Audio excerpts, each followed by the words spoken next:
नेमकं काय कुठला प्रकल्प आहे आणि कुठल्या प्रकल्पावर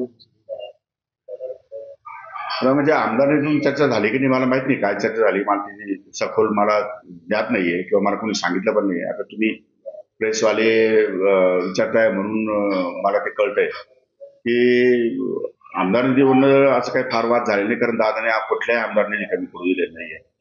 आणि जो वाद स्मारकाचा असेल तो चुकीचा आहे असं माझं मत आहे. स्मारक माझ्या मतदारसंघात टोकामध्ये होतोय, कदाचित तो भाग हा पुढच्या विधानसभेला माझ्या मतदारसंघात नसेल सुद्धा, परंतु ते स्मारक कोणाचं आहे हे समजून घेतलं पाहिजे आणि त्या स्मारकामुळं युती सरकारमध्ये किती फायदा होणार आहे त्याचा विचार केला गेला पाहिजे. ज्याप्रमाणे क्रांतीवीर बिरसा मुंडाचं स्मारक झारखंडमध्ये उभं करण्यात आलं, केंद्र सरकारच्या मार्फत पैसे देण्यात आले, त्या धर्तीवर महाराष्ट्र राज्य एवढं मोठं असताना आणि क्रांतीवीर बिरसा मुंडाच्या बरोबरीचा क्रांतीवीर राघोजी भांगरे हा बरोबरीचा क्रांतीवीर असताना सुद्धा महाराष्ट्र मात्र उदासीन आहे. महाराष्ट्र अजूनही आदिवासींचं श्रद्धास्थान आणि आदिवासींचं अस्मिता असलेलं राघोजी भांगरे याचं स्मारक उभं करू शकलं नाही. आणि म्हणून मी ती मागणी मागच्याच 2 वर्षापूर्वी अजितदादांकडे केली होती मुख्यमंत्री असताना. त्यावेळेस दादांनी हाऊसमध्ये बजेटमध्ये घोषणा केली होती की राघोजी भांगरेच्या स्मारकाला निधी उपलब्ध राज्य सरकार करून देईल. त्या धर्तीवर त्याचा डीपीआर तयार करण्यात आला. डीपीआर करताना मला असं वाटलं की 550 कोटीमध्ये होईल, परंतु डीपीआर तयार केल्यावर तो कमीत कमी 900-950 कोटीपर्यंत गेला.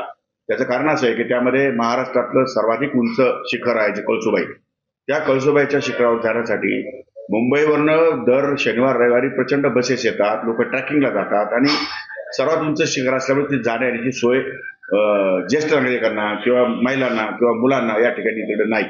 म्हणून त्या धर्तीवर एक रोपवे असावा आणि अतिशय उत्कृष्ट असं पर्यटनाचा वाव आहे तिथे, कारण शेजारी भंडारदरा आहे आणि ते संपूर्ण डोंगर रांगा आहेत, तिथं काही किल्ले पण आहेत, ऐतिहासिक किल्ले आहेत.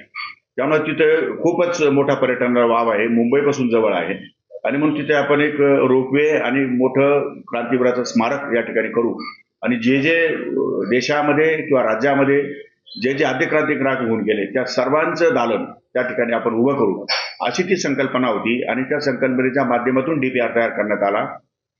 डीपीआर होऊन जवळपास 2 वर्ष झाली आहेत, परंतु सारखं बजेट मागे पुढे होताना फाईल दिसते. मध्ये गोडसेंनी काहीतरी त्यामध्ये पॅरलल एक हे उभं केलं, कमिटी निर्माण केली आणि त्यांची वेगळ्या जागेवर मागणी होती, पण त्या ठिकाणी फॉरेस्टची जमीन होती, जमीन मिळणं अशक्य होतं.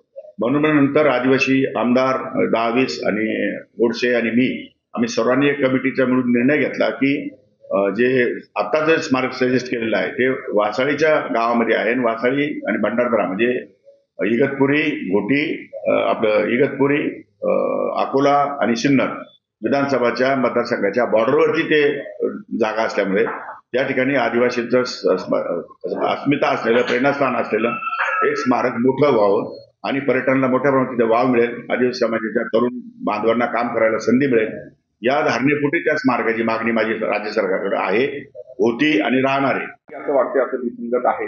या बाबतीत मी अनेक वेळा बोललोय की मंत्री महोदय मंत्रालयात येत नाही, मिटिंगा घेत नाही, आमदारांचे काम मार्गी लावत नाही, जनतेचे प्रश्न सोडवत नाही, ते त्यांच्या आविर्भावामध्येच फिरत असतात. हे तर 10 वेळा मी त्यांना सांगितलं, याच्या अगोदर तसंच घडतं होतं, आजही तसंच घडतंय. मंत्री जबाबदार म्हणून काम करायला तयार नाही. त्यामुळे जबाबदारी घेतली नाही एकदा मंत्रिमंडळात तुम्हाला संधी मिळाली ना, त्या संधीचं सोनं सर्वांनी केलं पाहिजे अशी माझी धारणा आहे. पण संधीचं सोनं करताना ते दिसत नाही, राजकारण करताना दिसतात, ही वाईट आहे. तर निवडणुकीला कसं सामोरं त्या संदर्भात तर मी सन्माननीय अजितदादांशी बोललोच आहे की या सगळ्या परिस्थितीमध्ये ज्या वेगवेगळ्या पक्षाचे जे मंत्री आहेत ते कोणाचंही काम नीट करत नाही, ते फायली समजून घेत नाही, त्यांच्यामध्ये स्पर्धा चाललेली आहे आणि मंत्र्यांचं काय चाललंय हे त्यांनाच माहिती नाही. त्या संदर्भामध्ये दोन्ही उपमुख्यमंत्री आणि मुख्यमंत्री यांनी प्रत्येक पक्षाच्या सर्व पक्षाच्या एक वेगळी बैठक घ्यावी आणि ज्या ज्या आमदारांची कामं पेंडिंग आहेत त्या आमदारांची कामाला यस नो पटकन करावं आणि त्यांना कामाला लावावं ना. कशा करता वाट बघताय, निवडणूक जवळ आली आहे आणि जर यांनी असे नखरे केले, आपसामध्ये भांडे आणि निधीवर जर एकमेकांची फायदे अडवण्याचा प्रयत्न केला तर भविष्यकाळ हा सगळ्याच्या दृष्टीने वाईट आहे. त्यांच्या दृष्टीने आहेच आहे, आमच्या दृष्टीने आहे, पण सगळ्या दृष्टीने वाईट आहे. आम्ही तर मंत्री मिळणार नाही, त्यांना तर काहीच मिळणार नाही, रस्त्यावर यावं लागेल.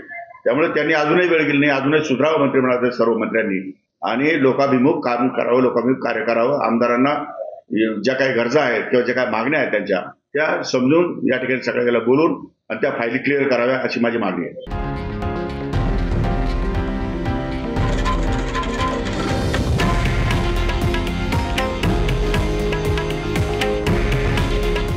हे आहे देशातील नंबर 1 न्यूज नेटवर्क आणि आपण पाहत आहात TV9 मराठी. काळजी तुमची, हित महाराष्ट्राचं.